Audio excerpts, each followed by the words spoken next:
Hai sahabat kontar, assalamualaikum warahmatullahi wabarakatuh. Balik lagi di channel saya, Musik, channel sebuah channel yang bahas seputar kontar.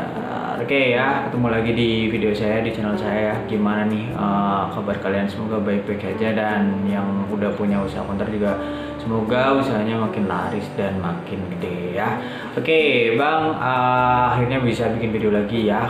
Ya karena saya juga mencoba ingin menjawab pertanyaan dari beberapa mungkin subscriber yang komen gitu ya. Nah saya coba bikin videonya untuk menjawab pertanyaannya, seperti pertanyaan yang ada di bawah ini ya, yaitu dia nanya, bang gimana sih solusinya tentang usaha konter yang kalau misalkan orang itu ngutang ke konter kita. Nah solusinya gimana, saya akan mencoba untuk menjawab sesuai dengan apa yang biasanya saya alami dan saya lakukan di konter saya. Oke, nggak usah lama, kita sudah cek videonya tentang bagaimana sih solusi untuk orang yang sering ngutang konter kita. Simak videonya.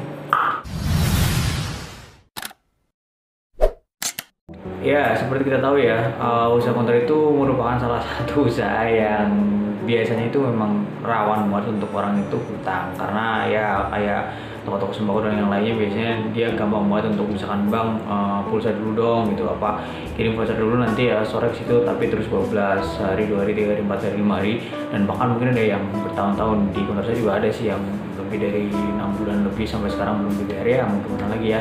Memang cukup rawan sih, jadi bagi kalian yang buka usaha konter atau mau membuka usaha konter gak usah kaget ya. Nah terus kira-kira solusinya gimana sih? Nah saya ngasih beberapa tips. Yang pertama yaitu kalian harus, kalau misalkan dia udah terlanjur hutang, kalian itu harus rajin-rajin menagih hutangnya. Itu yang biasanya saya alamin. Gak apa-apa misalkan baru sehari gitu ya, kita terus minta gimana nih, udah ada belum uangnya atau udah bayar belum, kayak gitu ya. Jadi nggak masalah sih menurut saya, daripada kalian itu melepaskan begitu saja, karena kan ya namanya usaha konter kan dikit, tapi untungnya dikit, tapi kalau misalkan lancar ya lumayan sih kayak gitu ya. Jadi tips simple yang pertama yaitu kalian harus tetap rajin menagih hutang ya, kayak gitu. Apalagi bagi orang-orang yang track recordnya itu lumayan serat kayak gitu ya. Itu tips yang pertama. Terus kita lanjut ke tips yang kedua.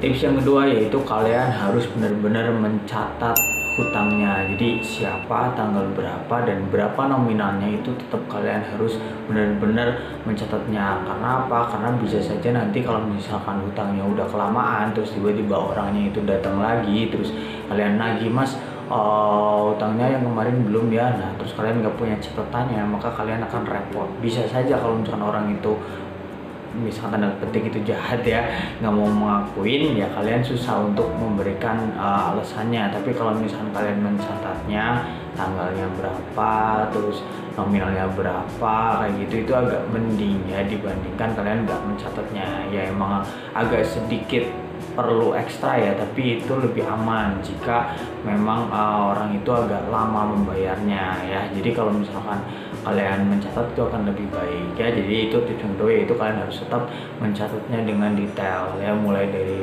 kapan, nominalnya berapa, dan siapa. Itu untuk jaga-jaga ya. Oke, itu tips yang kedua. Sekarang kita lanjut ke tips yang ketiga.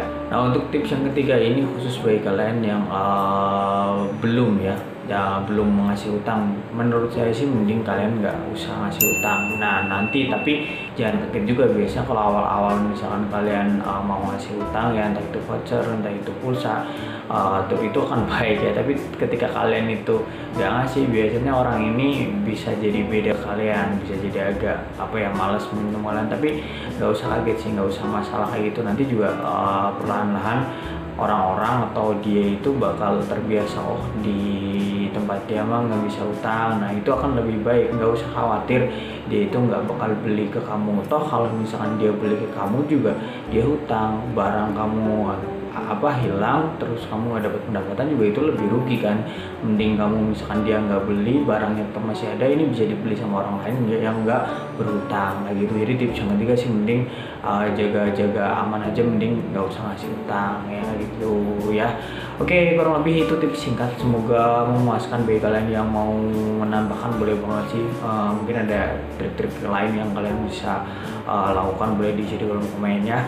Oke, senang banget bisa bikin video lagi buat kalian, yang mudah-mudahan sih bisa lebih rutin lagi biar kita bisa lebih sharing tentang dunia usaha konter. Oke, sampai ketemu lagi di video selanjutnya. Sampai ketemu.